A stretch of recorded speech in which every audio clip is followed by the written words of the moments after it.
नमस्कार दोस्तों, कैसे हैं आप सभी लोग। उम्मीद करता हूँ कि आप सभी लोग जहाँ पर भी होंगे बढ़िया होंगे और स्वस्थ होंगे। प्रश्नावली नंबर 9.1 का हमारा ये दूसरा पार्ट है।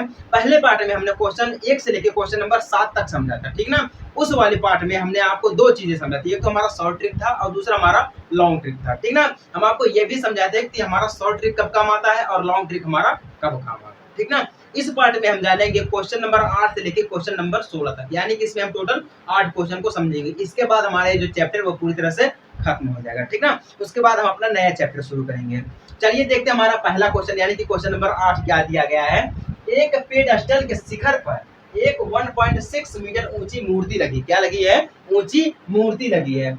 भूमि के एक बिंदु से मूर्ति के शिखर का उन्नयन कोण 60 अंश दे रखा है, ठीक है। और उसी बिंदु से पेडस्टल के शिखर का उन्नयन कोण 45 अंश है। तो पेडस्टल की हमें ऊंचाई ज्ञात करना, क्या ज्ञात करना है? पेडस्टल की हमें ऊंचाई ज्ञात करना है। समझ में आया आप सभी लोगों को? चलिए हम आपको ग्राफ बनाना सिखा देते हैं। देखिए ग्राफ हमारा ट्रिग्नोमेट्रिक में इतना इंपॉर्टेंट है, जिस प्रकार से हमें खाने में नमक चाहिए उसी प्रकार से हमें ट्रिग्नोमेट्रिक में फिगर चाहिए, ग्राफ चाहिए, ठीक है। तो इतना इंपॉर्टेंट है सभी, यानी कि ट्रिग्नोमेट्री के जितने भी क्वेश्चन दिए गए हैं सभी क्वेश्चन लगभग में हमारे फिगर के ऊपर ही आधारित है। जब तक आप फिगर बनाएंगे नहीं तब तक आपको समझ में नहीं आएगा, है कि नहीं है। चलिए सबसे पहले हम फिगर आपको बना के दिखाते हैं, इसमें क्या फिगर बन रहा है कि नहीं। यहाँ पे देखिए एक पेडस्टल बोल रहा है, ठीक ना। तो पेडस्टल हमारा मान लेते हैं ये दिया गया है बी और सी, इसको हम क्या मान लेते हैं? पेडस्टल मान लेते हैं। समझ में आ गया। अब भूमि से एक बिंदु मान लेते हैं हम, ये बिंदु हमारी मान लेते हैं, ठीक ना। ये हमारी एक बिंदु दे रखी है। अब यहाँ से हम इसको मिला देते हैं, क्या करते हैं हम इसको मिला देते हैं। जब हम इसको मिलाएंगे तो यहाँ पे उसी बिंदु से पेडस्टल के देखिए हम सीधे पहले वाले लाइन को छोड़कर तीसरे वाले लाइन पे आ गए, पहले लाइन और दूसरे लाइन को छोड़कर सीधे तीसरे लाइन पे आ गए। तीसरा लाइन क्या बोला है? बिंदु से पेडस्टल के शिखर का उन्नयन कोण 45 अंश। तो हमारा पेडस्टल है, यहाँ से इसके शिखर है, तो यहाँ से जो कोण बनेगा वो कितने का बनेगा? 45 अंश का बनेगा। कितने अंश का बनेगा? 45 अंश का बनेगा बिंदु ए पर, ठीक ना। ये हमारा बिंदु ए, यहाँ से 45 अंश का कोण बनेगा किस पे? शिखर का उन्नयन कोण, यानी कि पेडस्टल के शिखर का, ठीक है। अब चलिए यहाँ से हम छोड़ते हैं तो आते हैं हम दूसरी लाइन पे। तीसरी लाइन से सीधा हम दूसरी लाइन पे। दूसरी लाइन पे क्या बोला? भूमि के एक बिंदु से मूर्ति के शिखर का उन्नयन कोण 60 अंश दिया है। तो यहाँ पे एक मूर्ति भी दे रखी है और मूर्ति हमारी कहाँ दे रखी है? अब पहली लाइन पे आते हैं। एक पेडस्टल के शिखर पर, पेडस्टल का शिखर हमारा यहाँ पर है, ठीक है। शिखर पर एक 1.6 मीटर ऊंची मूर्ति है, यानी कि यहाँ से जो आएगा मूर्ति आएगी हमारी, यहाँ से कितनी हो जाएगी हमारी? इसको बिंदु हम मान लेते हैं डी। क्या बिंदु मान लेते हैं? बिंदु डी मान लेते हैं। अब यहाँ से 1.6 मीटर ऊंची हमारी ये मूर्ति लगी, ठीक ना। हम इसको क्या कर सकते हैं? इसको हम ऐड कर देते हैं, ऐड करेंगे, ठीक ना। यहाँ पे जो हमारा कोण बनेगा वो कितने का बनेगा? 60 अंश का बनेगा, ठीक ना। कंफर्म हो गया। ये तो रहा हमारा ग्राफ। चलिए अब मैं आपको फिर से समझा देता हूँ। देखिए हम पहली और दूसरी लाइन छोड़ के हम कहाँ पे आएंगे? सीधे तीसरी लाइन पे आएंगे। कौन सी लाइन पे? सीधे तीसरी लाइन पे। तीसरी लाइन हमारी क्या बोल रही है? बिंदु से पेडस्टल के शिखर का उन्नयन कोण 45 अंश दे रखा है। तो बिंदु हमारी यहाँ पर है, पेडस्टल का शिखर यहाँ पर है, तो यहाँ से कितने का बना है? 45 अंश का हमारा कोण बन रहा है, ठीक ना। अब पहली लाइन छोड़ के और दूसरी लाइन पे आते हैं। दूसरी लाइन पे क्या बोला है? भूमि के एक बिंदु से मूर्ति के शिखर का उन्नयन कोण 60 अंश है। यहाँ से देखिए उन्नयन कोण कितना? 60 अंश है, ठीक है। पेडस्टल पर, पेडस्टल के शिखर पर एक बिंदु, एक 1.6 मीटर ऊंची मूर्ति लगी है, ठीक है। क्या लगी है? मूर्ति लगी है। समझ में आ गया आप सभी लोगों को? देखिए उन्नयन कोण हमारा कब होता है? हम नीचे से ऊपर की तरफ देखते हैं तो हमारा उन्नयन कोण लगता है। अगर हम मूर्ति से नीचे की बिंदु ए की तरफ देखते हैं तो हमारा अवनमन कोण लगता है। क्या लगता है? अवनमन कोण लगता है। इतना तो कंफर्म हो गया आप सभी लोगों को। चलिए अब आगे बढ़े। हम मान लेते हैं जो हमारा डीसी दिया गया है वो क्या है? मूर्ति है। क्या है? डीसी हम मान लेते हैं मूर्ति दिया गया। तो मूर्ति कितनी है? 1.6 मीटर, 1.6 मीटर दी गई है, 1.6 मीटर, ठीक ना। अब हम मान लेते हैं बीसी को, बीसी को मान लेते हैं पेडस्टल, पेडस्टल मानते हैं। पेडस्टल हमने कितना मान लिया है? एच मीटर माना कि हमने। पेडस्टल बराबर हमारा कितना दिया गया है? एच मीटर, यानी कि हमारा कितना हो गया? H metre. कंफर्म हो गया ना। अब देखिए यहाँ पे हमारा एक नहीं दो त्रिभुज बन रहा है, दो त्रिभुज बन रहा है। एक त्रिभुज हमारा ए बी सी बन रहा है, ठीक ना। अब एक हमारा बन रहा है ए बी डी बन रहा है। आपको साफ दिख रहा है यहाँ पे दो त्रिभुज बन रहा है। यहाँ पे हमारा एक समकोण त्रिभुज क्या है? बी है। समकोण त्रिभुज हमारा यहाँ पर क्या है? बी जो दिया गया वो क्या है, एक सम। बहुत आसान भाषा में आपको समझाऊंगा, बस आप ध्यान देना थोड़ा सा। अब यहाँ पे पहले त्रिभुज को सॉल्व करेंगे। पहला त्रिभुज यानी छोटा वाला त्रिभुज ए बी सी, त्रिभुज ए बी सी को हम सॉल्व करेंगे। देखिए अब ए बी सी में क्या दिया गया है, यहाँ पे 45 अंश दिया गया है, ठीक है। हमने बी सी यानी कि देखिए कोण के सामने वाली रेखा हमारी क्या होती है, लंब होती है, परपेंडिकुलर होती है, ठीक है ना।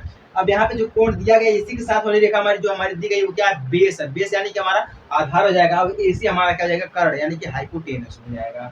कंफर्म हो गया। ट्रायगोनोमेट्रिक रेशियो हम आपको समझाएं कि हमारा हाइपोटेनस क्या होता है, परपेंडिकुलर क्या होता है, बेस क्या होता है, सब समझाएं यहाँ, ठीक ना। Sine cos tan cosec sec cot सब समझाएं यहाँ तो भैया। जाके आप लोग वहां से उस वीडियो को देखना समझना, डिस्क्रिप्शन में हम लिंक भी दे देंगे आपको, ठीक है ना। चलिए तो यहाँ पे हमें ज्ञात क्या करना है, ए बी को ज्ञात करना है, ठीक ना। ए बी को ज्ञात करना है तो हमें ए बी लिखेंगे बटा में बी सी लिखेंगे। क्या लिखेंगे, बी सी लिखेंगे। बराबर में हमारा कॉट हो जाएगा, कॉट 45 अंश बराबर। अब आपको हम समझाते हैं कि हमने कॉट क्यों बताया। देखिए हमें लंब ज्ञात है, आधार हमें सबसे पहले ज्ञात करना है, ठीक ना। सबसे पहले हमें आधार को ज्ञात करना है। तो लंब हमें ज्ञात है, आधार को ज्ञात करने के लिए हम किसका प्रयोग करते हैं, टेन का, टेन का प्रयोग करते हैं, ठीक ना। टेन ए हमारा क्या होता है, बीसी बटा में ए बी होता है। बीसी हमारा क्या होता है, बीसी यहाँ पर लंब है, ए बी हमारा क्या है, आधार, यानी कि लंब बटा में आधार हमारा होता है, 10 होता है, ठीक ना। अगर हमें बीसी को ज्ञात है तो हमें ए बी ज्ञात करना है। हम इसी को जब उल्टा करेंगे, 10 को उल्टा क्या होता है, कॉट होता है। 10 को जब हम उल्टा करेंगे तो हमारा कॉट हो जाएगा। कॉट ए बराबर हमारा क्या होता है, ए बी बटा में बी सी होता है, ठीक ना। मिल गया ना हमें। देखिए इसीलिए हमने क्या लगाया, यहाँ पर कॉट को लगाया। तो कॉट मतलब तो कॉट 45 अंश का मान कितना होता है, आप सभी लोगों को हम समझाया कि वैल्यू कितनी होती है, साइन कॉस टेन सभी की वैल्यू हम आपको समझाए, 90 अंश 45 अंश 60 अंश, ठीक ना, 30 अंश 0 सभी की वैल्यू हम आपको समझाए। तो आप जाइए टेबल को देखिए समझिए, ठीक ना। सिर्फ 2 मिनट में हम आपको समझाया कि आप किस प्रकार से वैल्यू निकाल सकते हैं। अगर आपको याद नहीं है तो आपको हम निकालना सिखाए हैं, ठीक है ना। 2 मिनट में आप निकाल सकते हैं। देखिए कॉट 45 अंश का मान यानी कि वैल्यू होता है 1, ठीक है ना। कितना होता है, 1 होता है। तो ए बी हमारा हो गया बटा में बी सी हमने क्या माना है, एच माना है, बराबर में 1 हो गया, ठीक है। तो सभी के बराबर में करेंगे तो ए बी बराबर हमारा क्या हो जाएगा, एच हो जाएगा। ए बी बराबर हमारा कितना हो गया है, एच हो गया। ये तो कंफर्म हो गया ना आप सभी लोगों को। चलिए जिनको भी कंफर्म हो गया है वो फटाफट से चैनल को सब्सक्राइब करके शेयर कर देना, ठीक ना। शेयर करके एक बार लाइक कर देना ताकि हमें पता चल जाएगा कि हाँ आप सभी लोग देख रहे हैं, पढ़ रहे हैं, ठीक है ना। ये तो कंफर्म हो गया। अब हम बात करते हैं त्रिभुज ए बी डी की। किसकी, त्रिभुज ए बी डी की बात करते हैं, ठीक ना। हमें तो पहला कंफर्म हो गया ना, अब हम दूसरे की बात करते हैं।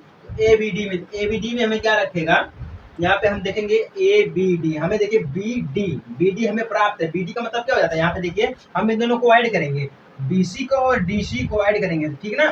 तो बीसी और डीसी को ऐड करेंगे तो बीसी हो जाएगा प्लस में डीसी, तो बीसी हमारा कितना दिया है, एच दिया गया प्लस में, और डीसी हमारा 1.6 दिया गया, इसको हम ऐसे छोड़ देंगे ऐड करके। क्या करेंगे, हम इसको ऐड करके ऐसे छोड़ देंगे, ठीक ना।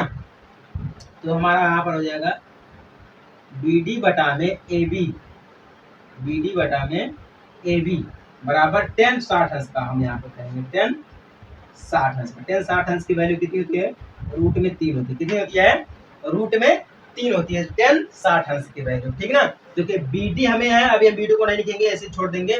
बी डी को हम ऐसे सिर्फ छोड़ देते हैं, अभी आगे करेंगे हम, ठीक ना। ए बी हमारा कितना दिया गया है, एच दिया गया है, एच कर देंगे हम, ठीक है। इसको हम रूट में 3 कर देंगे। क्या कर देंगे हम, रूट में 3 कर देंगे। इस प्रकार से हम कर सकते हैं, या तो अगर हम डायरेक्टली इसको बात करें, हम इसको ऐसे ही छोड़ देते हैं, ए बी ऐसे हमारा हो गया, ठीक ना।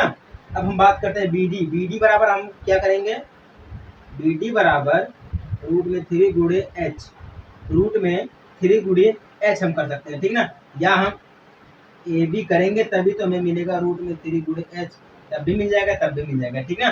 तो बी डी हमें कितना मिल गया है, रूट में 3 गुणे एच मिल गया, ये भी मिल गया है, ठीक है। तो बी डी तो हमें पता है ये पहले से एच प्लस 1.6 है, ठीक ना। ये हमें कितना मिला है, रूट में 3 गुणे एच मिला है। अभी हम बी डी को भी सॉल्व करके आपको दिखाते हैं, सॉल्व करेंगे, टेंशन मत लीजिएगा, ठीक है ना। तो हमें ये इतना मिलेगा। तो बी डी की हम वैल्यू रख देते हैं, बी डी की वैल्यू कितनी है, एच प्लस 1.6 इक्वल में हमें कितना मिला है, रूट में 3 मल्टीप्लाई एच इतना मिल गया, ठीक है। BD की हमने वैल्यू रखा है, BD हमने यहाँ पे निकाला है, तो BD की वैल्यू हमने यहाँ पे रखा है h प्लस 1.6 इक्वल में BD बराबर कितना मिला हुआ है, रूट में 3 मल्टीप्लाई एच, यानी कि रूट में 3 गुणे h मिला है, ठीक है ना।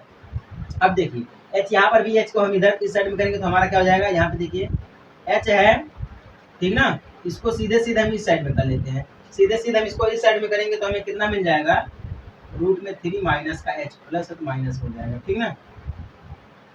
यहाँ पे ठीक है, माइनस का हम करेंगे, h को हम करेंगे बाहर तो हमारा हो जाएगा ये माइनस का, इक्वल में हमारा 1.6 हो जाएगा, क्या हो जाएगा 1.6 हो जाएगा। h यहाँ पर भी, h यहाँ पर भी, h को हम कर लेंगे कॉमन, हमारा h जाएगा बाहर, रूट में 3 हो जाएगा माइनस का, h जब बाहर जाएगा h की जगह पे 1 लिखा जाएगा, ठीक है, 1.6 इक्वल में कितना हो जाएगा 1.6 हो जाएगा। कंफर्म हो गया यहाँ तक सभी को। चलिए यहाँ पर मैं आपको करके दिखा रहा हूँ, ध्यान दीजिएगा, इतना हो गया, ठीक ना।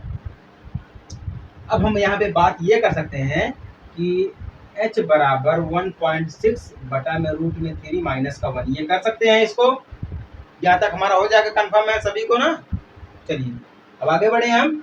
देखिए इसको करने के बाद हमें क्या मिलेगा, h बराबर तो हमें इतना मिल नहीं सकता है, हम इसको ऐसे तो लिख नहीं सकते हैं, हम क्या करेंगे, इसको तोड़ेंगे। तोड़ने का मतलब क्या है, हम इसको ऊपर नीचे क्या करेंगे, रूट में 3 प्लस 1 से करेंगे गुणा, क्या करेंगे 1 प्लस रूट में 1, रूट में 3 प्लस का 1, इससे रूट में 3 प्लस का 1 से हम करेंगे गुणा ऊपर नीचे, ठीक ना।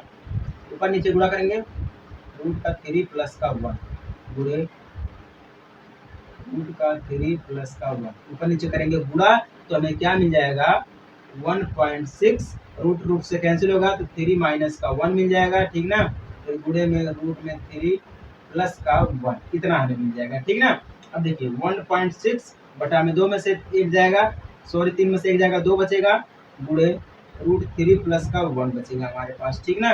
क्या बचेगा, इतना बचेगा 1 बचेगा। अब यहाँ पे सॉल्व कर देते हैं, देखिए 2 को हम भाग देंगे 1.6 से, कितना आएगा हमारा 8 दूनी 16 हमारा जाएगा, यानी कि 0.8 आएगा, कितना आएगा 0.8 आएगा, 0.8 आएगा, ठीक ना। ब्रैकेट में रूट में 3 प्लस का 1, यानी कि पेडस्टल की ऊंचाई कितनी हो गई, BC, यानी कि जो हमने h माना था उसकी कितनी हो गई है ऊंचाई है 0.8 रूट में 3 प्लस का 1, आ गया आंसर। बस यही था हमारा, ये हमारा क्वेश्चन नंबर 8 था, पार्ट नंबर 2 का पहला क्वेश्चन, या प्रश्नावली नंबर 9.1 का बोले 8वां क्वेश्चन हमारा। समझ में आ गया, बहुत बड़ा है भैया, बस इसको सॉल्व करने में देरी है। आप चाहते तो मिनटों सेकंड में इसको सॉल्व कर सकते हैं, वो तरीका भी मैं आपको बताऊंगा आगे चलते, ठीक ना। चलिए ये तो हमारा रहा क्वेश्चन नंबर 8, यानी कि इस पार्ट का पहला क्वेश्चन, ठीक ना। चलिए बात करते हैं क्वेश्चन नंबर 9 की, ठीक है। क्वेश्चन नंबर 9 और हमारा 10 बिल्कुल सेम दिया गया है, इसको भी सॉल्व करके आपको दिखा देते हैं, नहीं तो आप कहीं भटक ना जाए, गड़बड़ा ना जाए, ठीक ना। चलिए सॉल्व करते हैं। चलिए क्वेश्चन नंबर 9 को देखते हैं और सॉल्व करते हैं कि क्या हमारा क्वेश्चन नंबर 8 और क्वेश्चन नंबर 9 दोनों सेम है या अलग है। देखिए क्या दिया गया है, एक मीनार से पाद बिंदु से एक भवन के शिखर का उन्नयन कोण 30 अंश है, ठीक ना। और उसी भवन के पाद बिंदु से मीनार के शिखर का उन्नयन कोण 60 अंश है। यदि मीनार 50 मीटर ऊंची है तो भवन की ऊंचाई ज्ञात कीजिए। अगर मीनार 50 मीटर ऊंची है तो भवन की ऊंचाई क्या होगी, इसको हमें ज्ञात करना है। चलिए सबसे पहले हम ग्राफ देखते हैं कि ग्राफ हमारा बन पाता है कि नहीं। यहाँ पे हमारा क्या बोला है, एक मीनार से पाद बिंदु से एक भवन के शिखर का उन्नयन कोण 30 अंश दे रखा है, ठीक ना। तो ये मान लेते हमारा एक दिया गया है बिंदु, ठीक ना, यहाँ से एक हमारा पाद बिंदु दिया गया है, ये हमारा दिया गया है भवन, ठीक ना। अब हम इसको ऐसे मिला देते हैं, क्या कर सकते हैं, इसको ऐसे हम मिला देते हैं, हमने इसको ऐसे मिला दिया, ठीक ना। यहाँ पे कोण कितने का बन रहा है, उन्नयन कोण 30 अंश का बन रहा है, तो 30 अंश मान होगा, इसको हम A मान लेते हैं, इसको हम C मान लेते हैं, इसको हम B मान लेते हैं, ठीक ना। ये बन गया। और उसी भवन के, यही भवन दिया गया है, ठीक ना, उसी भवन के पाद बिंदु हमारा ये है, पाद बिंदु के से मीनार के शिखर का कोण है, यानी कि पाद बिंदु हमारा यहाँ पर है, उसी भवन का पाद बिंदु है, उन्नयन कोण कितने का बन रहा है 60 अंश का बन रहा है, ठीक ना। तो हम इस प्रकार से मिलाएंगे, कुछ इस प्रकार से मिलाएंगे, ठीक ना। इसको मिलाए, ये हमारा हो गया यहाँ तक पाद बिंदु हो गया, ठीक ना। पाद बिंदु हमारा बन गया ना। यहाँ पे क्या बोला है, उसी भवन के पाद बिंदु से, भवन हमारा ये यहाँ का पाद बिंदु है, ठीक ना, कि शिखर का उन्नयन कोण 60 अंश, यानी कि यहाँ पर जो बनेगा कितने अंश का बनेगा, 60 अंश का बनेगा, ठीक है ना। इसको हम मान लेते हैं डी, क्या मान लेते हैं इसको, बिंदु डी मान लेते हैं, ठीक है ना। यदि मीनार, इसको ये मीनार हमारा यदि मीनार 50 मीटर ऊंचे, यानी कि कितना है, 50 मीटर की ऊंचाई पर है, ठीक ना। तो भवन की ऊंचाई यानी कि हमें ए बी ज्ञात करना है, क्या ज्ञात करना है, ये भी ज्ञात करना है। चलिए सॉल्व करते हैं, समझ में आया ना आप सभी लोगों को, सॉल्व करते हैं। देखिए हम मान लेते हैं कि ए बी हम क्या मान लेते हैं, भवन, भवन दिया गया है ना, ए बी हम मान लेते हैं भवन, कितना है, इसको मान लेते हैं एच मीटर, क्या मान लेते हैं इसको हम, एच मीटर मान लेते हैं, ठीक ना। और डीसी को हम मान लेते हैं मीनार, क्या मान लेते हैं, मीनार, मीनार हमारा क्या दिया गया है, 50 मीटर, कितना है, 50 मीटर है, बहुत सही, सभी को पता है कितना है, 50 मीटर है, ठीक ना। अब देखिए यहाँ पे हमारा एक समकोण बन रहा है, कोण ए बी, कोण सी बी ए, या ए बी सी बोले या सी ए बी बोले, ठीक ना। यहाँ पे एक कोण बन रहा है, फिर क्या बन रहा हमारा है, कोण D A C, D A सी, फिर क्या बन रहा है, डी ए सी, इस प्रकार से हमारा बन रहा है, ठीक ना। तो सबसे पहले हम छोटे कोण को सॉल्व करते हैं, ठीक ना। तो त्रिभुज ए बी सी, त्रिभुज ए बी सी का, त्रिभुज ए बी सी में हम क्या ज्ञात करना है, देखिए हमें तो कोण के सामने वाली रेखा हमारी क्या हो जाएगी, लंब हो जाएगी, लंबाई हमें दिया गया है, ठीक है ना। तो हम इसको यहाँ पर ज्ञात कर सकते हैं, ए बी बटा में ए सी, या हम बी ए बटा में ए सी बराबर कॉट 30 अंश, कॉट 30 अंश का मान, अभी हम आपको बोले हैं कॉट 30 अंश का मान क्यों रखा जाएगा, क्योंकि हमें देखिए यहाँ पे आधार ज्ञात करना है, क्या ज्ञात करना है, आधार ज्ञात करना है, इसलिए हमारा कॉट 30 अंश का मान हो जाएगा। कॉट 30 अंश की वैल्यू कितनी होती है, रूट में 3, कॉट 30 अंश की वैल्यू कितनी होती है, रूट में 3 होती है। तो बी ए की जगह पे हम रख सकते हैं एच, क्योंकि हमने एच माना है, एच हमारा हो जाएगा ए सी हो जाएगा, ठीक ना, बराबर में रूट में 3 हो जाएगा। तो हम लिख सकते हैं यहाँ पर है ए सी बराबर एच रूट में 3, क्या लिख सकते हैं, इसको मान सकते हैं इक्वेशन नंबर 1, क्या मान सकते हैं, इक्वेशन नंबर 1 मान लेते हैं, ए सी बराबर एच रूट में 3, क्या मान लेते हैं हम, ए सी बराबर एच रूट में 3 मान लेते हैं। समझ में आ गया आप सभी लोगों को, चलिए सॉल्व करिए इसको फटाफट से, हाँ इतना तो कंफर्म हो गया है। अब चलिए यहाँ पे हमारा क्या दे रखा है, क्या दे रखा है, देखिए कोई बड़ी बात नहीं है, सॉल्व करिए, देखिए समझिए,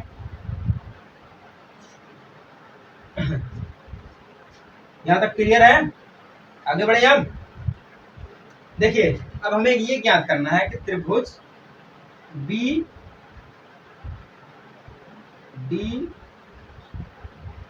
ए सी, त्रिभुज डी ए सी में देख रहे हैं, ठीक ना। यहाँ पे कोण 60 अंश का बन रहा है, कितने का बन रहा है, 60 अंश का बन रहा है। तो 60 अंश की वैल्यू, कोण 60 अंश की वैल्यू कितनी होती है, रूट में 3 होती है, कितनी होती है, रूट में 3 ही होती है, उल्टा कर देंगे बस, और 30 अंश की वैल्यू जितनी होती है हमारी 10 60 अंश का हो जाएगा, बस उल्टा कर देंगे, ठीक है ना। तो हमें यहाँ पर क्या करना है, डी सी बटा में ए सी बराबर 10 60 अंश, कितनी वैल्यू होती है, 3 होती है, 10 60 अंश की वैल्यू 3 होती है। डीसी हमें 50 दे रखा है, बटा में एसी हम कर देते हैं, सिंपल तरीका, बटा में एसी कर देते हैं, रूट में हम कर देते हैं 3। तो एसी बराबर हमें कितना मिल जाएगा, 50 रूट में 3, कितना मिल जाएगा, 50 रूट में 3, इसको हम इक्वेशन नंबर 2 मान लेते हैं, इसको हमने क्या माना है, इक्वेशन 1 माना है। समझ में आ गया ना। देखिए हमें 2 प्रकार से प्राप्त हो गया है, एक तो हमें एसी मिला है एच रूट में 3, एक तो मिला हमें 50 रूट में 3 मिला है। अब ये कैसे संभव हो पाएगा, इसको हम कैसे सॉल्व करेंगे, फटाफट से आप लोग एक बार करिए इसको, तो करिए फटाफट, देखते हैं कैसे हो पाता है आप सभी लोगों से। चलिए बहुत अच्छी बात है, करिए, ठीक है, करिए, किसी का हुआ कमेंट करिए फटाफट से, हाँ सर हो रखा है, कमेंट करिए फटाफट, देख रहे हैं। चलिए नहीं हो पा रहा, मैं आपको बताता हूँ, हम क्या करेंगे, इक्वेशन 1 को और इक्वेशन 2 को क्या करेंगे, जोड़ देंगे आपस में, ठीक ना। यहाँ पे मैं लिख रहा हूँ, वहां पे लिख रहा हूँ, समीकरण 1 और समीकरण 2 को जोड़ने, ऐसे लिख रहा हूँ, समझ में आ जाएगा कि नहीं आप सब लोग। समीकरण 1 और समीकरण 2 को हम जोड़ेंगे, ठीक है। जब जोड़ेंगे तो हमें कितना मिल जाएगा, देखिए यहाँ पे क्या देखा है, एच रूट में 3 दे रखा है, इक्वल में हम कर देंगे यहाँ पे 50 रूट में 3। क्या कर देते हैं हम? 50 रूट में 3 कर देंगे, ठीक ना। हम इसको एच को बाहर कर सकते हैं, बाहर करेंगे तो हमें कितना मिल जाएगा? 50 रूट में 3 ऐसे कर सकते हैं हम, ठीक ना। मल्टीप्लाई हम कर देते हैं रूट में 3। क्या कर देते हैं हम? रूट में 3 कर सकते हैं ऐसे। चलिए ठीक है, बिल्कुल कर सकते हैं, आप सभी लोगों को पता है कि हम बिल्कुल कर सकते हैं ऐसा। चलिए आगे बढ़े हम। अब क्या कर सकते हैं, अब बताएंगे आप सभी लोग क्या कर सकते हैं हम इसमें। एक चीज और कर सकते हैं, यहाँ पे देखिए हमारा सिर्फ गुणे में दिया, हम इसको अगर बटा में 1 मान ले, यानी कि 1 में रूट में 3 मान ले तो भी अच्छी बात है। मान लेते हैं 1 में रूट में हमारा 3 दिया, ठीक ना। तो यहाँ पे देखिए हमारा हर जो है वो सेम हो गया, ठीक ना। हर सेम हो गया, अगर हम गुणा करेंगे तो h बराबर 50 से कम हमारा 50 हो जाएगा। रूट में 3 से रूट में 3 का गुणा करेंगे तो रूट हट जाएगा, तो क्या बचेगा? 3 बचेगा, रूट खत्म हो जाएगा भैया। रूट 3 से रूट 3 का गुणा करेंगे हम तो खत्म हो जाएगा रूट, सिर्फ जो संख्या रहेगी वही बचेगा उसके अंदर में। जैसे कि मान लीजिए हमारे पास दिया गया 2 गुणे 2, यानी कि रूट में 2 गुणे रूट में 2 दिया गया है, तो गुणा करेंगे तो हमें सिर्फ 2 ही मिलेगा, ठीक ना। रूट रूट से कैंसिल, रूट का मान होता है 1/2, रूट रूट से हमारा हो जाएगा कैंसिल, कितना हमारे पास बचेगा? सिर्फ 2 बचेगा, ठीक ना। ये तो हमारा एग्जाम्पल जैसे कि मैं आपको दे रखी है, ठीक है। चलिए इसको सॉल्व कर देते हैं। h बराबर 50 को अगर हमें डिवाइड करना है 3 से तो हम कैसे करेंगे? हो पाएगा? नहीं हो पाएगा। हम आपको करके बताते हैं। देखिए अगर हम 50 को डिवाइड करना चाहते हैं हम इस प्रकार से कर सकते हैं, 16 2/3, 16 सही 2/3, यानी कि 16 3 48, 48 2 हमारा कितना हो जाएगा? 50, 48 2 कितना हमारा हो जाएगा? 50, यानी कि h बराबर आ गया। कितना आ गया हमारा? h बराबर 16 सही 2/3, यानी कि ये जो हमारा h आया है, भवन की ऊंचाई कितना है? 16 सही 2/3 है। ये आ गया h, बस खत्म, खल्लास। इतना ही दिया गया और आगे कुछ नहीं है। इतना तो आपको समझ में ही आ गया होगा भैया, आ गया समझ में। चलिए जिनको समझ में आ गया वो फटाफट से चैनल को सब्सक्राइब करके शेयर कर देना एक बार फटाफट से। देखिए किसी को कोई दिक्कत नहीं होगी, बहुत ही आसान भाषा में हम आपको समझा रहे हैं। यूपी बोर्ड 2024 से 25 तक की तैयारी हम आपको यहाँ पर करा रहे हैं। 25 तक नहीं करा रहे हैं, हमेशा के लिए करा रहे हैं, ठीक है ना। क्योंकि यहाँ पे जो है ना समझाने का काम किया जाता है, हमेशा हम आपको समझाते हैं, पढ़ाते नहीं है। पढ़ाना तो और लोगों का काम है, पढ़ना तो आप सभी का काम है, पढ़ाना और लोगों का काम है, लेकिन हम समझाते हैं। पढ़ाने के लिए, पढ़ने के लिए हमारे मार्केट में बुक्स जो है वो अवेलेबल है। हम किताबों से भी पढ़ते हैं, लेकिन हम समझते हैं सिर्फ एक दूसरे से समझते हैं, ठीक ना। चलिए ये हमारा क्वेश्चन नंबर 9 जो वो खत्म हो गया है, यानी कि इस प्रश्नावली का क्वेश्चन नंबर 9 खत्म हो गया है और इस पार्ट का क्वेश्चन नंबर 2 खत्म हो गया। चलिए इसी प्रकार से हमारा क्वेश्चन नंबर 10 भी दिया गया, उसको हम आपको बता देते हैं। तो 10वां क्या दिया गया, ध्यान दीजिएगा। एक 80 मीटर चौड़ी सड़क के दोनों ओर आमने सामने लंबाई वाले 2 खंभे लगे हुए हैं। इन दोनों खंभों के बीच के एक बिंदु से खंभों के शिखर के उन्नयन कोण क्रमशः 60 अंश और 30 अंश है। खंभों की ऊंचाई और खंभों के बीच की दूरियां ज्ञात कीजिए। हमें ज्ञात करना, ठीक है ना। यहाँ पे दे रखा है √3 बराबर 1.73। क्या यहाँ पर दे रखा है? √3 का मान दे रखा है √3 का मान यहाँ पर हमें दे रखा है। यहाँ पर लिखता हूँ तो अब आपको समझ में आएगा। √3 का मान कितना दे रखा है? 1.73। यहाँ पे इसकी वैल्यू दे रखी है, बस आपको सॉल्व करना है, ठीक है ना। आप तो इतना कर ही जाएंगे, क्वेश्चन नंबर 10 को आप सॉल्व कर ले जाएंगे, मुझे उम्मीद है। तो फटाफट से आप क्वेश्चन नंबर 10 और क्वेश्चन नंबर 11 जो दिया गया है, क्वेश्चन नंबर 10 और क्वेश्चन नंबर 11 को आप फटाफट से सॉल्व करके हमें दिखा देना। नहर वाला दिया गया है, बहुत ही आसान है, ठीक ना। फिगर आपके बुक में दे रखी है, तो फिगर आप देख के वहां से उसको सॉल्व कर सकते हैं, ठीक है ना। क्वेश्चन नंबर 10 और क्वेश्चन नंबर 11 को आप सॉल्व करिए। चलिए सीधे चलते हैं क्वेश्चन नंबर 12 पे, ताकि हमारा समय जो है वो ज्यादा वेस्ट। चलिए क्वेश्चन नंबर 12, चलिए क्वेश्चन नंबर 12 को देखते हैं और सॉल्व करते हैं। जिस प्रकार से हमारा क्वेश्चन नंबर 10 और 11 सेम दिया गया है, उसी प्रकार से हमारा क्वेश्चन नंबर 12 भी सेम है, लेकिन इसको हम सॉल्व कर देते। नहीं तो आप ये कहेंगे कि सर सारे क्वेश्चन को हम ही दे रहे हैं, आप सॉल्व कर ही नहीं पा रहे हैं, आप ये बोलोगे। इसलिए चलिए हम सॉल्व करते हैं। क्वेश्चन नंबर 12 क्या दिया है? 7 मीटर ऊंचे भवन के शिखर से एक केबल टावर के शिखर का उन्नयन कोण 60 अंश है, ठीक ना। और इसके बाद का अवनमन कोण 45 अंश है। टावर की ऊंचाई ज्ञात कीजिए। यहाँ पे देखिए 2 कंडीशन दे रखा है, एक तो हमें उन्नयन कोण भी दे रखा है, एक तो हमें अवनमन कोण दे रखा है। तो उन्नयन कोण हमारा जब हम नीचे से ऊपर की तरफ देखते हैं, ठीक है, उन्नयन कोण। अगर हम ऊपर से नीचे की तरफ देखते हैं तो अवनमन कोण लगता है हमारा। इसमें 2 कोण बना रखा है। चलिए दोनों को सॉल्व करते हैं। लेकिन सबसे पहले हम क्या करेंगे, आपको पता है, ग्राफ बनाएंगे, फिगर बनाएंगे, ठीक ना। चलिए बनाते हैं।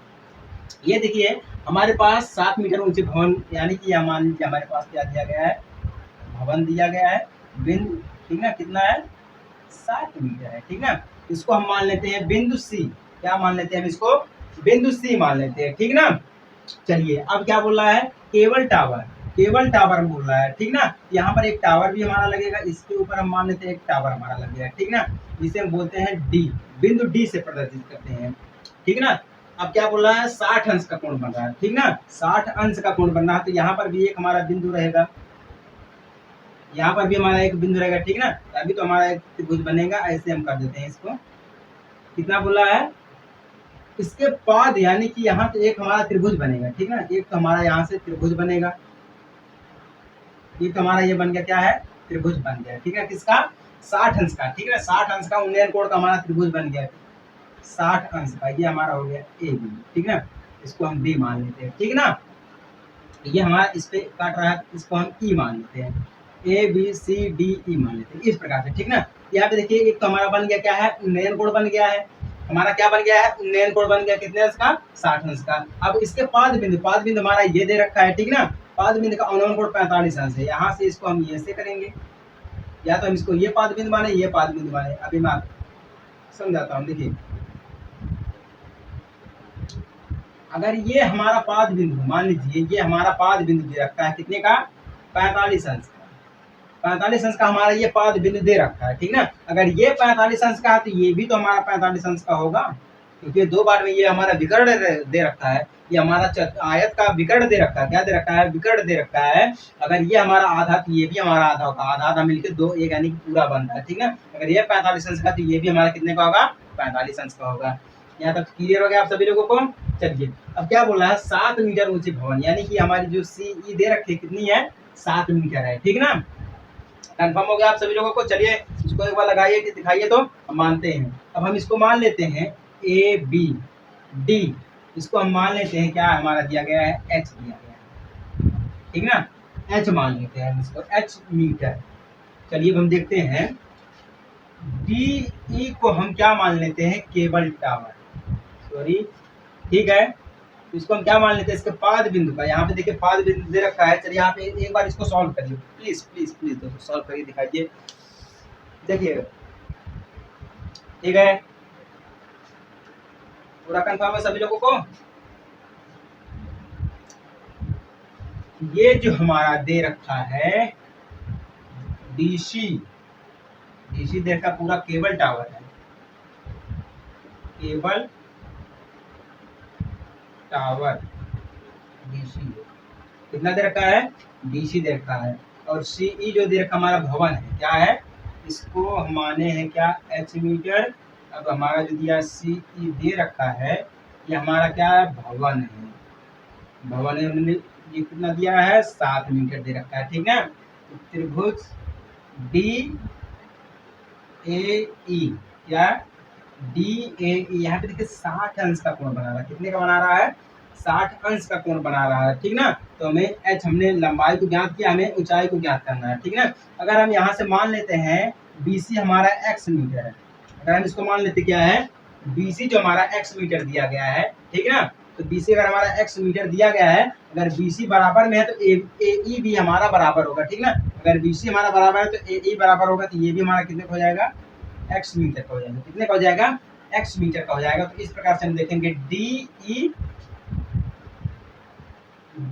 ई बटा में ई ए, क्या है, डी ई बटा में ई ए देखे गया, ए ई देखे, ठीक है। टोटल 10 60 अंश का, 10 क्यों 60 अंश का हमने मान रखा है, क्योंकि हमें देखिए लंब पता है, हमें आधार ज्ञात करना है, ठीक है। तो 10 60 अंश का वैल्यू रूट में 3 होता है। डी ई हमने कितना माना है, एच माना है, ए ई हमारा क्या है, एक्स दिया गया, ठीक ना, रूट में 3 हो जाएगा, ठीक है। तो X H equal to root में 3 एक्स हमारा हो जाएगा, क्या हो जाएगा, X meter, sorry equation number 1,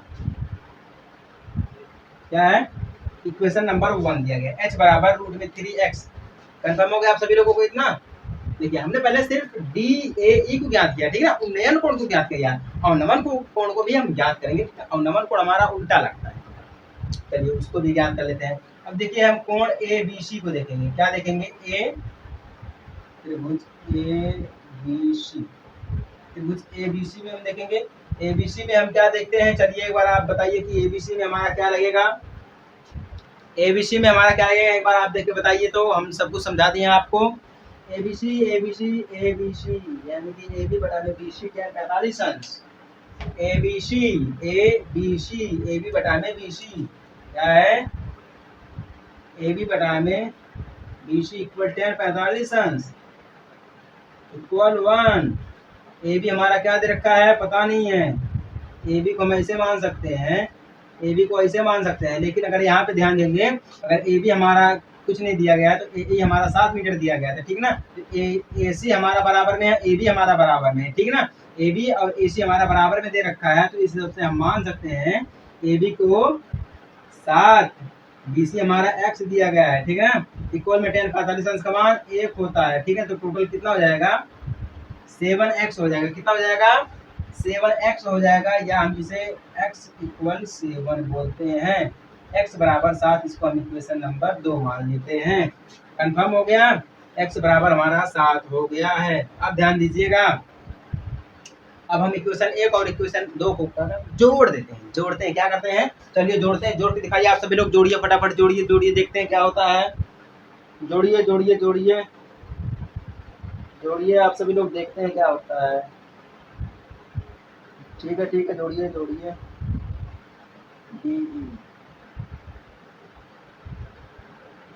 चलिए जोड़िए।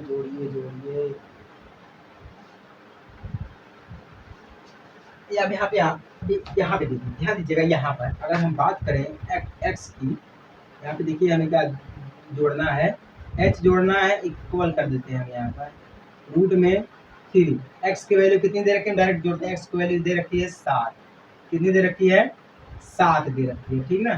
तो 7 हम ऐसे भी कर सकते हैं भैया, कोई दिक्कत वाली बात नहीं है, ऐसे भी कर सकते हैं, या और में हम कर सकते हैं x इक्वल टू 7 रूट में 3, ये वाले से मान लीजिए आप, h बराबर 7 रूट में 3, हम इसको ऐसे भी कर सकते हैं। अब देखिए h बराबर हमारा कितना दे रखा है, यहाँ पे ध्यान दीजिएगा 7 है, h हमारा हम रूट में 3 वाले हैं, तो टोटल हमारा कितना आ जाएगा, डी आ जाएगा। h बराबर हमारा कितना आ गया है, डी आ गया है, यानी कि डी बराबर 7 रूट में 3 क्या आ गया है, डी बराबर 7 रूट में 3 आ गया है। तो इसी के साथ अगर हम बात करें तो सी डी बराबर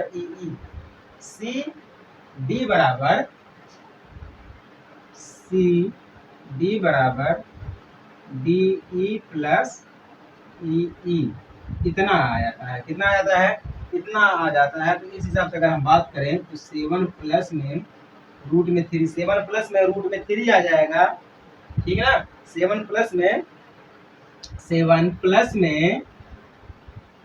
7 रूट में 3 आ जाएगा, ठीक ना। इक्वल की बात करें, अगर 7 को हम बाहर कर देंगे, 7 हमारा बाहर चला जाएगा, तो रूट में 3 कितना बचेगा, रूट में 3 यानी कि क्या बचेगा, रूट में 3 बचेगा 1 प्लस रूट में 3, कर लीजिए आ गया हमारा आंसर, क्या आ गया, हमारा आंसर आ गया है। कितना आ गया हमारा आंसर, कितना हमें मिला है, आंसर हमें मिला है 7 रूट में 3 प्लस का 1 मीटर, क्या मिला है, मीटर मिला है। समझ में आया आप सभी लोगों को।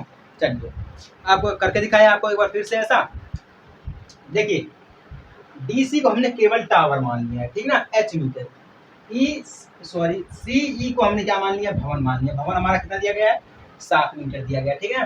तो त्रिभुज DAE में DE बटा में E 10 60 रूट में 3 होता है, ठीक है। H upon X equal root में 3, इक्वेशन 1 हो गया, ठीक है। इसी के साथ हमने इसको सॉल्व किया तो हमारा यहाँ पर क्या हो गया, x इक्वल 7, ये हमारा इक्वेशन 2 हो गया। इन दोनों को जोड़ देंगे हम, देखिए h बराबर रूट में 3 है, इसको 7 कर दें, या हम h बराबर 7 रूट में 3 कर दें। अगर h बराबर 7 रूट में 3 कर देंगे तो यहाँ पे देखिए डी का मान दे रखा है, डी हमारा इतना दे रखा है, तो इसकी वैल्यू कितना हो जाएगी, 7 रूट में 3, किसकी हो जाएगी, 7 रूट में 3 हो जाएगी। तो सी डी बराबर हमारा क्या होता है, DE प्लस में CE होता है, ठीक है। तो 7 प्लस में हम इसको जोड़ देंगे, कितना हो जाएगा, 7 1 प्लस रूट में 3 हो जाएगा, 1 प्लस रूट में 3 हो जाएगा, तो 7 रूट में 3 प्लस का 1 मीटर हो जाएगा। यानी कि टावर की ऊंचाई टोटल कितनी हो जाएगी, टावर की ऊंचाई 7 रूट में 3 प्लस का 1 मीटर हो जाएगा। समझ में आ गया आप सभी लोगों को? चलिए, ये तो रहा हमारा क्वेश्चन नंबर 12। चलिए आपको हम क्वेश्चन नंबर 13 दिखा देते हैं, बता देते हैं। इसी के साथ हमारा 14वां क्वेश्चन भी सेम है। 13 क्वेश्चन और 14 क्वेश्चन बिल्कुल सेम दिया गया है। चलिए आपको हम दोनों में से एक क्वेश्चन दिखा देते हैं, समझा देते हैं, उसके बाद हम आपको आगे समझाएं, ठीक ना। चलिए देखते हैं क्वेश्चन नंबर 13।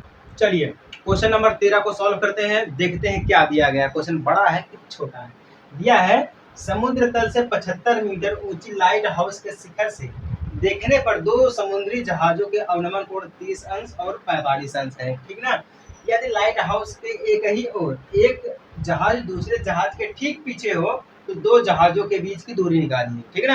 क्या करना है, दो जहाजों के बीच की दूरी निकालना, ठीक ना। अगर दोनों जहाज एक दूसरे के पीछे हो, यानी कि एक जहाज आगे तो उसी के जस्ट पीछे दूसरी जहाज हो, इन दोनों के बीच की हमें दूरी निकालनी है। चलिए निकालना दिखा दें आपको। मान लीजिए हमारे पास एक दिया गया है लाइट हाउस। क्या दिया गया है, लाइट हाउस दिया गया है। इसको हम मान लेते हैं ए, इसको हम मान लेते हैं डी, ठीक है। अब लाइट हाउस कितना बोल रहा है, समुद्री तल में लाइट हाउस जो हमारा 75 मीटर का, कितने का है, 75 मीटर ऊंची हमारी लाइट हाउस है, ठीक है। अब क्या बोल रहा है, दो समुद्री जहाजों के अवनमन कोण, अवनमन कोण का मतलब ऊपर से नीचे देखने पर, ठीक ना। ऊपर से नीचे देखेंगे, एक तो हमारा यहाँ पर बनेगा, इसको हम मिला देते हैं। कितने का है, एक तो हमारा 30 अंश का दिया गया और एक तो हमारा 45 अंश दिया गया, ठीक ना। तो पहला हमारा कितने का रहेगा, 45 अंश का रहेगा। इसी के साथ जो हमारा दूसरा बनेगा वो हमारा कितने का रहेगा, 30 अंश का रहेगा। कितने अंश का रहेगा, 30 अंश का रहेगा। चलिए बहुत अच्छी बात है। ये हमारा बिंदु हो गया सी, ये बिंदु हमारा हो गया डी। अब नहीं कुछ करना है, ठीक ना। अभी हमारी पहली जहाज हो गई, क्या है, डी है, और इसी की सामने वाली जहाज हमारी सी है, यानी कि हमारी पहली जा रही है हमारी पीछे, यानी कि सी जो आगे है वो डी हमारी जो है वो पीछे दी रखती है, ठीक है ना। अब ध्यान दीजिएगा, अगर हमें दूरी निकालनी रहेगी तो हमें डी ए की दूरी निकालेंगे, ए डी की दूरी निकालेंगे। अगर हमें ए डी की दूरी निकल गई है और हमें सी ए की दूरी भी निकल गई है तो हम इन दोनों में से इसको घटाएंगे तो हमें डी सी की दूरी प्राप्त हो जाएगी। क्या हो जाएगी, डी सी की दूरी जो हमें प्राप्त हो जाएगी। तो ए बी जो हमारा है वो, ए बी हमारा क्या है, लाइट हाउस है, लाइट हाउस। लाइट हाउस कितना दिया गया है, 75 मीटर लंबा दिया गया है, ठीक ना।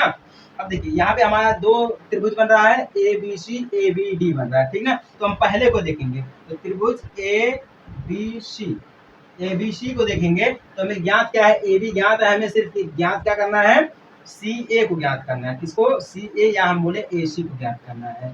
तो ए बी हमारा बटा में ए सी हो जाएगा, इक्वल में 10 45 अंश, कितना, 10 45 अंश। 10 45 का मान कितना होता है, एक होता है। इसकी वैल्यू कितनी होती है, एक होती है, आप सभी लोगों को पता है, ठीक ना। तो ए बी हमारा कितना दे रखा है, 75 दे रखा है, ठीक ना। ए सी हमें ज्ञात नहीं है तो ए सी हम कर देंगे नीचे, बराबर में 1 कर देंगे, ठीक है। तो ए सी बराबर हमारा कितना आ गया, 75 आ गया।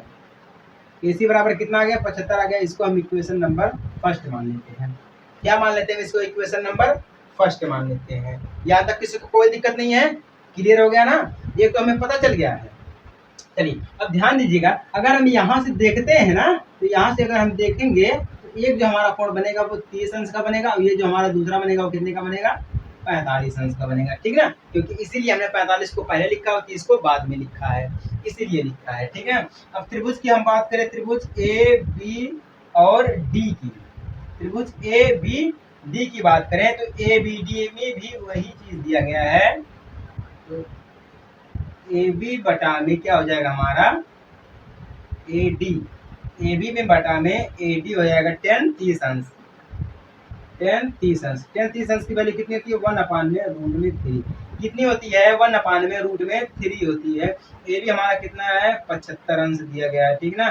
बटा में ए डी हमारा ज्ञात नहीं है तो ए डी हम ज्ञात करेंगे, ठीक है।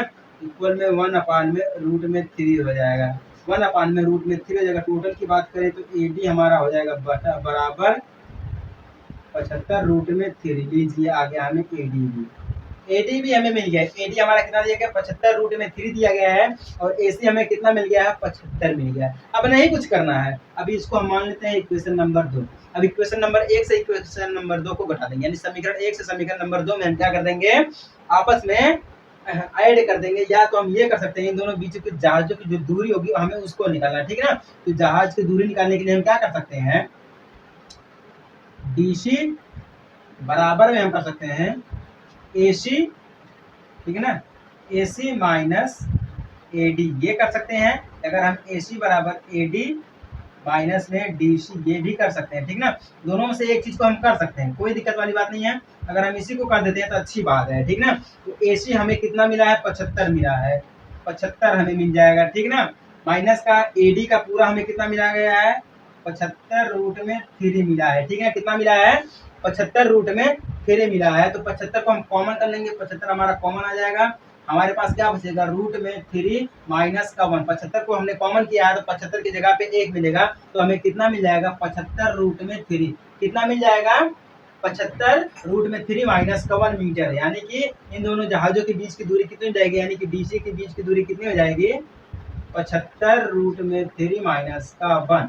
ये दिया गया हमारा आंसर। इसी प्रकार से हमारा क्वेश्चन नंबर 14 भी दिया गया। 14 में क्या दिया गया क्वेश्चन में आपको समझा रहा हूँ, ध्यान दीजिएगा। क्वेश्चन 14 में हमारा दिया गया है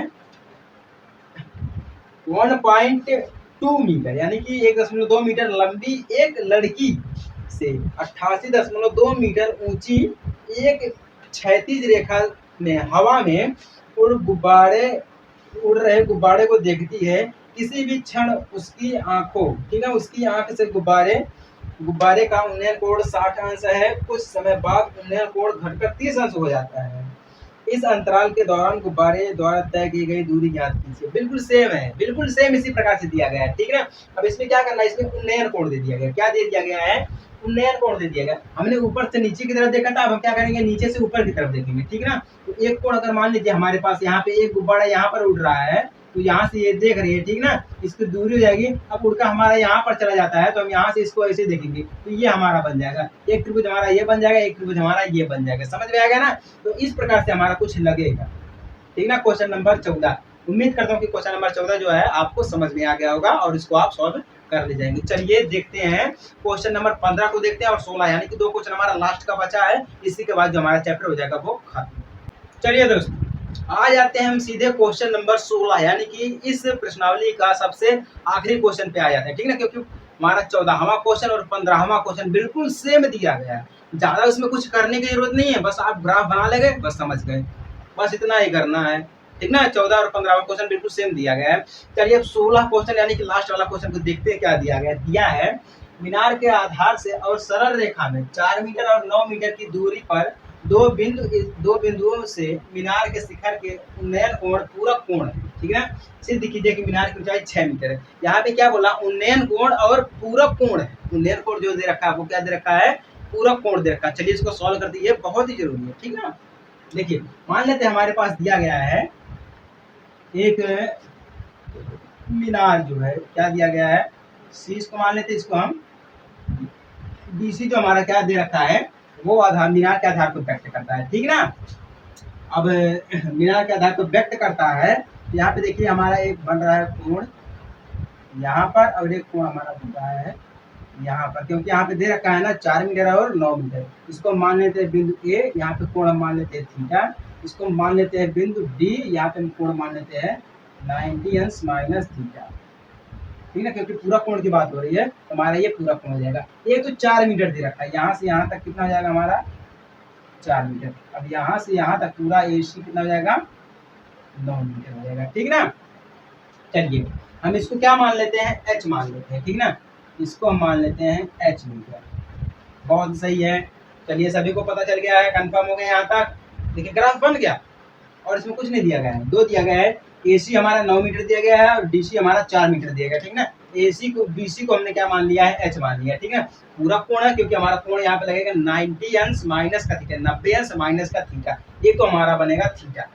चलिए हम आपको एक शॉर्ट ट्रिक बता देते हैं, सिद्ध करना है 6, ठीक है। अगर 9 का गुणा अगर हम 4 में कर देते हैं, 9 चौके हमारा जाएगा 36, कितना 36 का वर्ग कितना होता है, 6 होता है। लीजिए आ गया 6 मीटर हमारा, ऐसे कर देते हैं, हमारा 6 मीटर आ गया, बस खत्म।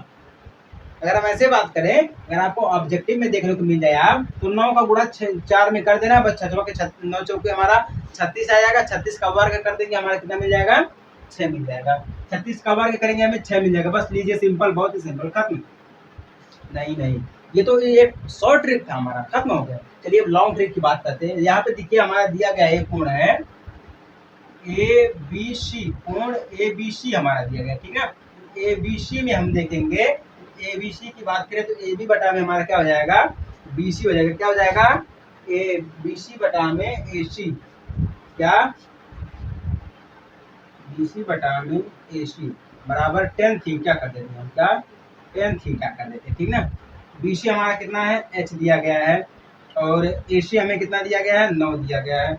9 कर देते हैं बुरे में tan थीटा, ऐसे कर देते हैं, ठीक ना। इसको हम इक्वेशन 1 मान के छोड़ देते हैं, इसको इक्वेशन 1 मान के हम इसको ऐसे छोड़ देते हैं, ठीक ना। चलिए अब त्रिभुज बात करते हैं BCD, BDC ऐसे बोलते हैं, BDC की बात करते हैं, ठीक ना। तो यहाँ पर भी हमें देखने तो मिलेंगे BC बटा में DC, BC बटा में DC गुणे 10, सॉरी यहाँ पे रहेगा हमारा कॉट थीटा, उसको हम इक्वेशन मान लेते हैं, ऐसे कर दें, ठीक ना। ये हमारा हो गया, BC हमारा कितना दिया गया, 6 H दिया गया है, DC हमारा 4 दिया है, गुणे कॉट थीटा, इसको मान लेते हैं इक्वेशन नंबर 2। अब देखिए हमने यहाँ पे कॉट क्यों माना, क्योंकि देखिए यहाँ पे दिया है 90 माइनस का थीटा, यानी कि 90 अंश माइनस का थीटा दिया। अगर हमारा यहाँ पे 10 होता है, 10 थीटा बराबर हमारा क्या होता है, 90 अंश माइनस का थीटा बराबर कितना हमें मिलता है, कॉट मिलता है। क्या मिलता है, कॉट थीटा मिलता है, ठीक ना। अगर हम यहाँ पे कॉट की बात करें, कॉट थीटा की बात करें तो 90 अंश माइनस का थीटा बराबर हमें कितना मिल जाता है, 10 थीटा। क्या मिल जाता है, 10 थीटा मिल जाता है, ठीक ना। ये हमें मिल जाता है, इतना है। आप अगर आपको पूरा कोड हम आपको समझाए हैं, अगर आपने पूरा कोड को समझा है तो आप इसको जरूर समझ रहे होंगे कि 90 अंश माइनस का थीटा हमारा कैसे होता है, ठीक ना। इसका उल्टा करेंगे, अगर हमें कॉट को लेना है, अगर हमें 10 प्राप्त करना, बस आप इतना जानिए, अगर हमें 10 प्राप्त करना है तो कॉट 90 अंश माइनस का थीटा बराबर कितना होता है, 10 थीटा होता है, ठीक ना। अगर हमें कॉसेस को पाना है तो साइन थीटा 90 अंश माइनस का थीटा बराबर कॉसेस थीटा, बस इतना हो जाता है, ठीक है। 90 अंश माइनस का थीटा लगा देंगे, अगर 10 है तो माइनस 90 अंश माइनस का थीटा लगाएंगे, कॉट मिल जाएगा। अगर हमें कॉट को प्राप्त करना है तो ये लगाएंगे, अगर हमें 10 को प्राप्त करना है तो कॉट थीटा 90 अंश माइनस का थीटा, यानी कि कॉट हमारा आ जाएगा, ठीक है ना। कन्फर्म हो गया। तो इस प्रकार से हमारा इक्वेशन नंबर 1 और इक्वेशन नंबर 2, यानी कि समीकरण 1 और समीकरण 2 का गुणा करने पर चलिए समीकरण 1 और समीकरण 2 का हम कर देते हैं गुणा। जब हम गुणा करेंगे तो कितना मिल जाएगा, H बटा में 9, ठीक ना, गुणे tan थीटा, फिर गुणा करेंगे हम H बटा में 4 कॉट थीटा, ऐसे कर देते हैं, ठीक ना। ऐसे कर देंगे हम तो हमारा H बटा में 9 गुणे H बटा में 4 आ जाएगा, ठीक ना। इक्वल में अगर हम इसकी बात करें तो tan थीटा गुणे कॉट थीटा, इसका मतलब हो जाता है 1। इसका tan थीटा गुणे कॉट थीटा बराबर हमारा कितना हो जाता है, 1 हो जाता है, ठीक ना। जब हमारा यहाँ पर 1 हो जाएगा तो यहाँ पे हम सीधे सीधे गुणा करेंगे, H गुणे 9, ठीक ना, H बटा में 4, टोटल कितना हमारा हो जाएगा, अंश हमारा सेम है तो H हमारा स्क्वायर हो जाएगा, H हमारा स्क्वायर हो जाएगा, ठीक ना। बटा में 9 चौके हमारा हो जाएगा 36, कितना जाएगा, 36 जाएगा। H स्क्वायर इक्वल में हमारा 36 आ जाएगा, तो वर्ग करेंगे तो हमारा कितना आ जाएगा, H बराबर प्लस माइनस का 6, यानी कि ऊंचाई है तो ऊंचाई हमेशा पॉजिटिव आती है, यानी कि H बराबर 6। ये हमारा सिद्ध हो गया। समझ में आया आप सभी लोगों को। पूरा कोण है ना, तो tan थीटा गुणे कॉट थीटा बराबर हमारा 1 होता है, कितना होता है, 1 होता है। जिस प्रकार से हमारा sine theta plus cos theta equal में 1 होता है, उसी प्रकार से हमारा tan थीटा गुणे कॉट थीटा बराबर 1 होता है। पूरा कोण में ये सब समझाया आपको। ये पूरा कोण हमारा आपको मिलेगा कहाँ पर, ये मिलेगा आपको पूरा कोण यानी कॉम्प्लीमेंट्री में, यानी कि इंट्रोडक्शन ऑफ ट्रिग्नोमेट्रिक में मिलेगा, ठीक ना। कहाँ पर, इंट्रोडक्शन ऑफ ट्रिग्नोमेट्रिक में ये जरूर मिलेगा आपको, क्योंकि हम आपको समझाए हैं, सबको समझे। ट्रिग्नोमेट्रिक हमारा होता ही यही है, बिना फिगर के कुछ नहीं है, बिना फिगर के हमारा मतलब बिल्कुल भद्दा भद्दा सा बेकार सा है, ठीक ना। चलिए ये समझ में आ गया आप सभी लोगों को ना। अगर समझ में आ गया तो फटाफट से चैनल को सब्सक्राइब कर देना और वीडियो को लाइक करके शेयर कर देना, ठीक ना। चलिए हम आगे बढ़ते हैं। आगे बढ़ने का मतलब क्या है, ये जो चैप्टर हमारा पूरी तरह से हो चुका है खत्म, और जितने भी हमारे क्वेश्चन थे सभी क्वेश्चन को हम सॉल्व कर दिए हैं। अब आपके जो हम आपको होमवर्क रूप में दिए हैं आप उसको सॉल्व करके हमें बता देना, दिखा देना, ठीक है ना। चलिए मिलते हैं आपसे अगले वीडियो में अगले चैप्टर के साथ एक छोटे से ब्रेक के बाद। तब तक के लिए जय हिंद, वंदे मातरम।